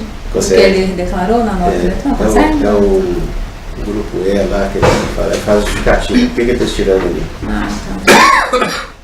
O que ele está excluindo aquele lá? Entendi. Ele deve ter justificado aquele primeiro processo que nós julgamos hoje, ele deve ter lançado no grupo E lá, ST, alguma coisa assim. Ele excluiu porque é documento por ST. Mas aí então Caso- também não seria? Agora, pois Eu é, acho que o agora- outro também então não seria, não aconteceu isso? Pois é. Não, nesse caso vai ter que. Eu vou ter que entrar com pedido de retificação. E Não é isso? Porque Qual você que é o vai seu caso? justificar. Você vai Vou ter que justificar- julgar, falando não contencioso, depois falar, analisando e tal. É, E porque a que sua era justificativa contencioso. seria em Isso. cima de não ser não contencioso, O né? que? Do outro? É, Do outro? do outro eu porque a gente já falou falei, que eu não vou ter era não julgar que é contencioso. Não. Eu julguei porque Então, entendi que o era outro não processo, contencioso. não, porque ele não chega nesse ponto. É porque é o seguinte, Não, é Ah, porque ele outra- entendeu que não ia relevar, porque não Porque tinha que não discutir aconteceu. mérito, É. porque não era contencioso. Aí isso. se chegar à conclusão que é, aí pode ser que poderia Isso, relevar, aí porque vai ter ele que- tem razão no mérito e poderia Não. ser discutido o mérito. Aquele é muito claro, né? Foi documento não registrado, ele próprio, o que ele fez, né? Que ele- Não, mas ele destacou e não recolheu. Pois é, mas ele não lançou o documento com débito. Entendeu? Ele lança em 2 meses com débito, eu fiz no outro 1. Aí os meses que ele lança o documento como se fosse substituição tributária, aí eu fiz cálculo, você lançou, você destacou. Então eu falo aqui, ó. Considera-se também declarado ao fisco o valor do CMS destacado em documento não registrado em livro próprio contribuinte tá. do imposto obrigado à escrituração fiscal. Esse é o parágrafo primeiro. É o parágrafo primeiro, inciso 2. Destacou, mas não É, lançou no comparativo. livro. 102. Tá. É, E esse aqui Esse também. caso- Destacou e não lançou no livro. Esse aqui também, ué. por exemplo, ele é ST, ele é, eu sei, mas também, né? O livro tá falando lá no campo, né? Que ele tem que lançar na sua. Porque esse aqui também ele destacou, não recolheu porque não lançou, né? Pois é. Não lançou no livro. É. Então seria não contencioso. Não, com base nisso, é isso mesmo que está falando esse inciso, gente. Vamos só para o Júnior até, o presidente até já propôs a gente fazer uma discussão, que é bem. sabe? Porque Jogo, né? tem alguns processos que têm vindo aqui com essa característica, né? Parágrafo primeiro, considera-se também declarado ao fisco o valor do ICMS destacado. 2. Em documento não registrado em livro próprio por contribuinte do imposto obrigado à escrituração fiscal. É isso. Ele é obrigado, né? E lá Ele falou é ICMS só também, né? Contra ST. Tanto. Agora Aprendi. aqui a gente não sabe se lançou, né? Ele é MEI? Não, né? Não. Não é MEI. É meio que não precisa. Aqui não. Aqui não fala nada se lançou ou se não lançou. Se Só não fala foi. que ele destacou e não recolheu. Ele é de dono do Estado, inscrito com responsabilidade tributária, é isso? Esse contribuinte. Quem que emitiu a nota? Foi a própria A autuada? própria autuada. É, Então ele, falta de recolhimento do ICMS retido pela autuada nas notas de saída. então ele não aconteceu. Não, não aconteceu. É muito Porque claro. provavelmente ele deve ter lançado. Você tá entendendo, né? Não aconteceu porque ele assim, declaro que devo, mas não paguei. Mas não pagou. Se ele Pois é, mas- destacou, ele deve ter lançado com destaque, né? O problema é ter lançado, porque aí sai fora aqui, né? Porque que fala não registrado no livro. Com Mas aqui a gente não consegue ver Aqui a gente não sabe se foi lançado ou não. o processo entrar as notas, o livro de registro de saída dele não traz não, na folha, né? Não, só as notas fiscais. Mas se ele lançou, ele vai cair lá em cima. Se ele lançou, ele cai lá. Não aconteceu isso da mesma forma. Essa operação é escriturada em livro oficial ou declarado físico. De qualquer jeito. E se ele lançou, ele vai para o inciso 1 do 102. Ó, ICMS, incidente sobre operação ou prestação escriturado em livro oficial ou declarado ao fisco em documento instituído no regulamento para essa finalidade. Quer dizer, lançou no livro de operação, saiu da operação, ou na DAP, é não contencioso. Bem como aquele documento que ele tinha obrigação de lançar, ele destacou no lançou. Né? Então, de qualquer forma, isso é não contencioso. Aí nós temos que retornar o processo à origem. Uma medida de questionando para avaliar ou já falando que é? Não aconteceu? Isso aí eu acho que é uma subsunção legal, né, do fato de seja só.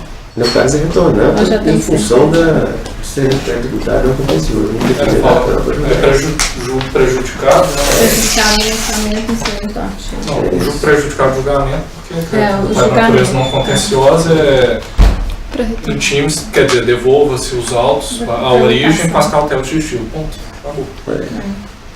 Então, não tem quando você devolve o processo, tem alguma coisa assim, não. Deixa eu ver. Nunca tinha. Porque eles têm uma primeira Nunca tinha visto assim desse Devolver retorno aos autos? Porque aqui a gente só pode julgar o contencioso administrativo, mas não contencioso. Não, ele retorna e ele não cabe a. Não tem esse julgamento, não tem, né? Não tem Defesa isso vai direto ao legislativo. O auto de fração. Já deve ter precedente. Tem Tá pensando que deixa eu saber. Nós temos um caso desse. Agora, eu acho que a gente deveria citar o 102.1. PVA. Citar o 102.1 combinado com o parágrafo primeiro, inciso 2 do parágrafo 1. Mas ele registrou também na escrita? Isso. Essas notas? Mas não fala se foi. Nem precisa, não digo porque se ele se anota e ainda escriturou, aí tá mais. Não. Então, estão todos de acordo? Sim. Então, acorde essa Câmara a unanimidade em retornar o processo à origem para se tratar de natureza não contenciosa nos termos do inciso 1 do artigo 102, combinado com o parágrafo 2º, com o inciso 2 do parágrafo 1º do mesmo artigo, ambos do RPTA-MG. Tem até um texto já formatado em outras decisões, mas a linha de raciocínio é essa. Para amanhã.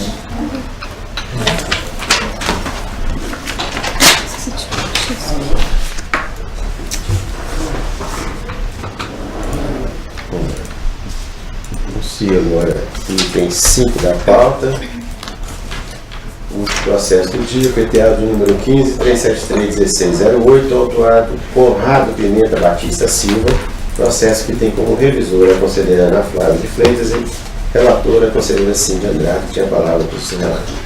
A presente autuação ela versa sobre falta de recolhimento de PCD no exercício de 2010, apurado por meio do cruzamento de informações entre a Receita Federal do Brasil e a Receita Estadual de Minas Gerais, mediante convênio, uma vez que foram constatadas doações de numerários constantes das declarações de imposto de renda pessoa física do autuado e ainda sobre a falta de entrega da declaração de bens e direitos. O ofício da Receita Federal de março de 2012. Está sendo PCD, a multa de invalidação e a multa isolada do artigo 22, inciso 2 e 25 da Lei 14.941/03. O auto de início de ação fiscal foi entregue junto com o auto de infração. Os impugnantes alegam tão somente a decadência, com base no artigo 173, inciso 1 do CTN, e a fiscalização alega que não se fala em decadência, com base no artigo 23, parágrafo único do regulamento do TCD e do próprio artigo 173, inciso 1 do CTN. Esse processo já veio à primeira Câmara de Julgamento, na oportunidade da sessão do dia 19 de nove de 2017, onde foi convertido o julgamento em diligência para fiscalização. Trouxesse aos autos a comunicação feita ao contribuinte sobre a existência de doações de numerário informados pela Receita Federal do Brasil anteriores à intimação da administração fiscal e apresentasse demonstrativos de cálculo de apuração do IPCD exigido em reais e também em FENG. A fiscalização se manifesta alegando que a comunicação ao contribuinte foi feita com envio de DAI por postagem simples via correios, conforme sequência de e-mails que anexa. Que a base de cálculo e a área do PTCD, bem como os valores exigidos, foram determinados em estrito cumprimento à lei estadual 14.941, apresentando os demonstrativos solicitados. É aberto vista dos autos aos autuados, reiterando e eles reiteram então os argumentos apresentados anteriormente, relativamente à ocorrência da decadência do lançamento. O fisco ratifica as alegações anteriores pedindo pela procedência do lançamento, e é esse o relatório. Obrigado, conselheira. Processo em discussão. Não restou demonstrado que foi feita a comunicação anterior ao auto de início de aprovação fiscal. Naquela época, foi logo que começou-se a arguir a nulidade, né, essa nulidade da entrega, e existia então teve alguns precedentes desse tipo de diligência, alegando, não, mas a pessoa já sabia, já tinha sido comunicada por mala direta, então até não estou lembrando direito, mas deve ter sido nessa linha que foi pedida a diligência. Aí ele vem e fala, junta aqui uma sequência de e-mail de uma mala direta, mas só que não tem nada a ver com esse processo. Não é o autuado, não é o DAI que ele junta, não é o mesmo valor, não é o mesmo endereço. Ele deu um exemplo, assim, ele não fala isso aqui explicitamente, não, mas ele deu um exemplo de mala direta que era feita na época, mas não é referente a esse processo. Na DCP tem a discriminação, lógico, ele fez agora. na manifestação fiscal depois, né? Ele abriu vista agora, né? Ele demonstra agora, depois da diligência que foi pedido para que ele fizesse, ele fez. O valor de doação é abaixo de 12 mil? Para mim é visto porque, como foi feito depois da manifestação, assim, você tira, você suprime o contraditório, né? Porque o contribuinte não pode se manifestar depois, né? Tem que falar se os valores estão corretos ou não. É 89 mil, baixo de cálculo. 2010. Que fala, também tem como é que é o negócio? 5 mil FINGs, né? 5 mil? Acho que é 5 mil FINGs que tá com aquela. Não, eu sempre esqueço. Aqui eu parava por. Como é que é? Artigo 8º daquela lei 12749, não é isso? 1249. Eu acho que eu tenho ela aqui. Eu vou dar uma olhada. É porque nossa, o ITCD é reais. É 96 a lei, né? É antigo. Não, aquela que mudou ano passado. Ah, não, você está falando do que? 2017, que as duas leis, uma de julho e de dezembro. Uma delas, acho que eu assim, não será exigido que tributário inferior a 50 mil FENG, acho que é 5 mil. É o decreto. É o artigo 8º da lei. Vou pegar aqui só aqui a questão tem um caso aqui. dos e-mails, olha, que não tem nada. Ele cita um número aqui, que deve ser algum protocolo, e aí traz esse aqui, do Conrado, esse aqui não é prova, né? Foi referente ao primeiro lote a partir de 13 de junho. E esse aqui que ele junta não é, ele tem a paga, é outro endereço, essa daí aqui é outro valor, Pedro Leopoldo, é outro contribuinte. É 5 mil FENG de TCD. De TCD? Doação, né? É doação mesmo? É. Então 5 mil FENG de TCD. A transformação que ele fez de FENG, você falou que demonstrou agora? Só na manifestação fiscal. Pois é, mas eu falo porque pelo que está caracterizando, vai dar novidade, né? Mas aí essa aí é o que? A remissão, né? Você tá vendo? Não, porque a gente... Não, a doação em FEM, a base de cálculo, 44 mil. Você fala, é o valor, é o ITCD, né? 5S4, em 2 mil. É o valor em FENG, eu acho que é esse aqui. 2 mil e pouco. É 2,18. Não, esse aqui é o FENG. Ah, não, esse é o indexado, né? Não tem. Mas é 5%, é o valor 5 da doação de 44, 10 dá 4 mil, né? Então 5% 2.200. Doação expressa em FENG, é 44 mil. A doação, né? Tá certo. A doação é 44 mil. 5% vai dar 2.200. Não, não é a base de cálculo, é a doação. Ah, a doação. É. Não, pois é, ué. A base de cálculo é em FENG. É, em FENG, 44 mil FENGs, né? É. Então vai dar 2.200 do FENG ou ITCD. É isso aqui. Né? Porque é 5% da base de cálculo, 5% da doação. 2.200 está abaixo das 5 mil aqui. Por que eu estou falando isso? Não, você está falando da remissão, o ITCD tem que ser 5 mil FENGs, não é isso? Não, aqui o ITCD é 44 mil FENGs. Ah, então a doação foi... É a doação, né? A doação é 44 mil por FENG. Aí o ITCD. É porque em reais é 89 mil. É? Aí, A doação? 89 mil Não, peraí. reais, aí converteu a base de cálculo. Não, quanto que é o valor da doação? Não, aqui é a doação, tô confundindo. Não é o ITCD, não tem o ITCD em Não frente, tem né? TCD esse aqui. Não. Esse pega daqui, não. É do- Você quer Não, o porque a FENG. base de cálculo no FENG, então. Aí você aplica os 5% sobre a base de cálculo no É. FENG, você acha. É 2.200 e pouco. Não, foi desse aqui, ó, só o Gilberto. Ah, é, a base de cálculo é 97 mil, o FENGS. 97 mil FENGs? É, a base de cálculo, aqui, a base de cálculo do ITCD em FENGs, atualizado em FENGs, 97 mil. A base Não, de... é isso aí depois você Aí converte é para dinheiro. reais. É, Depois você é. converte para reais. Ele tá falando em um Em FENG. FENG. Então é isso aqui mesmo, 2.800 e pouco. É. 44 é 5%. Eu posso até Por fazer que eu estou aqui. falando isso? Porque pelo que está indicando, aí vai ser novidade, não é isso? Vai ser Pra novidade. quem entende, sim. É, mas aí é só mais um motivo, né, para isso. É. Ah, é porque assim não entende, assim, lá vai ficar vencida. Aí você na Flórida vai ganhar de presente. Eu já tenho uma conta para te dar de modelo, para você facilitar isso, né? Lá em cima eles vão fazer. É, não, mas aí eu acho que Mas- tá errado, porque aqui ó, deu 2.226. O FENGs, É. 5% de Se pegar 44? isso. Deu 2.226, não deu isso aqui não. Não, aqui esse aqui é o indexador FENG, mesmo. é o indexador. O FENG do ano de aí 2011. Esse aqui é multiplicou o por valor isso do aí. FENG de 2011. Multiplica por isso agora, vai dar outro. Ah, tá, é porque aqui tem 2010. É, isso aqui é não de tá vendo. 2011. É Mas, 5. mas eu só estou dizendo isso porque... É, aqui devia ter É, também. vai dar enfim. menos de 5, porque é 5%, se é 97 mil. No acordo a gente faz um ressalvo. Então vai estar remetido. Nossa, tô esquecendo de olhar isso. Tá Não, remissão. na verdade não vai ser remissão. Vai ser, nós vamos botar só anuidade, né? Mas no acordo a gente coloca assim, ó, eu vou até ler para vocês aqui um acordo que eu peguei meu que é aqui. Ressalve-se da que a declaração de nulidade do lançamento não impede, por uma face, o saneamento dos vícios apontados, sendo facultada a fiscalização, renovar a ação fiscal e constituir o crédito tributário, que aí é a parte de Só que aí você vai falar que tem remissão. aí observar para tanto que o inquérito decadencial.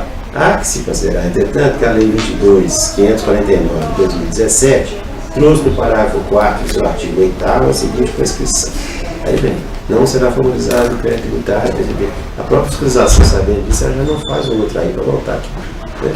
Tá. Aí você fala que porque na época que formalizou ainda não tinha, né? É. Então não será formalizado. Não será formalizado. Quer dizer, É igual tem na Ele não vai Procuradoria da pegar Fazenda. a É igual o renovação. tempo da Procuradoria da Fazenda Federal, É. acho que é 10 mil reais. Não sei. Não vai pegar a renovação. Renovação. Ele nós não vamos pega os voltar. autuados, né? É. Eu estava pensando em remissão, já pegava os autuados também. Aí ela ia absorver. Primeiro seria remetido, porque se fala em nulidade, não é? Porque é só os que não foram formalizados. Só os que não foram. E esse vai passar a não ser se a gente, se a Câmara decidir pela nulidade. Se dividir, ele morre. Aí vai nascer um outro em função que não pode ser. Pela nulidade do... É porque o Do auto de que infração. acontece com ele? Ele entregou o AIAF junto com o auto de infração. Então lá na frente tem o vício, né? Aí tem gente que considera que, como ele discutiu, ele eliminou, a Câmara reabriu, o processo voltou para ele e tal. Ele, além disso, ele deixou discriminar como é que ele chegou no relatório do AI, né? Aí em Fênix. Estou juntando isso tudo, cai na que a maioria do conselho ele acha que entende que é nulidade. A maioria dos conselheiros entende que é nulidade. Porque o tributo tem um lançamento, procedimento administrativo plenamente vinculante, então tem que respeitar a arquitetura da peça preparatória de autuação fiscal, exceto nos casos em que dispensa o AIAF, né, tem ali elencado, trânsito de mercadoria, né, tem as hipóteses, avaliação depois de ter servido. E aí, nesse primeiro momento, nós vamos julgar essa preliminar de nulidade ou não. Se passar, a gente vai discutir o mérito e essas questões. Aí eu entendo que não pode ser, como é que fala, não pode ser convertido, né, esse AIAF em outra peça, ou seja, intimação, termo de retificação, o que for, porque senão você transformaria o procedimento vinculado em discricionário. E segundo, tem uma previsão lá de devolução da denúncia espontânea do contribuinte se passar 90 dias do prazo, então gera prejuízo. E tudo isso. Mas assim, depois renovando meu entendimento, né, que foi o que a gente conversou, se o termo de ratificação assim, passou os 90, ele devolver esse prazo de denúncia espontânea, falando que ó, você tem esse prazo aqui para pagar, sem a multa. E para mim está suprido isso, né? Porque realmente não gera prejuízo. Mas até agora eu ainda não vi, né? Não apareceu nenhum deles. Estão todos esclarecidos? Então, o voto a favor, conselheira Cindy. O meu voto é pela não nulidade do auto, de não considerar no auto de infração como prejuízo, a meu ver, do sujeito passivo. Obrigado, conselheira. Conselheira Ana Flávia. Gente, discordando então pelo que a gente debateu aqui, o meu voto é diferente do da conselheira pela nulidade do auto de infração. Obrigado. Conselheira Hélio. Estou de acordo com a conselheira revisora. Bom, eu já tenho manifestado. Pedindo bem, claro. Eu também já tenho manifestado essa minha posição de nulidade nesse caso. Eu entendo que a formalização do auto, apesar de ser um processo administrativo, né, mais light, vamos falar assim, mas eu entendo que esses vícios eles acabam por prejudicar a situação toda. Além do mais, né, nós temos a condição discutida aqui que a própria Fazenda já discriminou, em alguns casos, a possibilidade até mesmo de autuação, né, de lance de formalização do crédito do terreno, que é o que foi lido aqui na fase de discussão. Mas eu também tenho votado pela unidade, eu vou acompanhar a revisora, apesar dos riscos de trabalhar na mesma sala da relatora e não causar algum prejuízo. Mas eu peço a devida venda e também acompanho. Dessa forma, acorda essa Câmara, por maioria de votos, em declarar nulo o lançamento. Vencida a conselheira Cindy, que não considerava a nulidade dos autos. Designada a relatora, a conselheira Ana Flávia. Então encerramos por hoje. Eu agradeço a presença e a participação de todos e todas e convoco os conselheiros para a sessão de amanhã, dia 17/4, nessa mesma Câmara, no mesmo horário de início. Obrigado.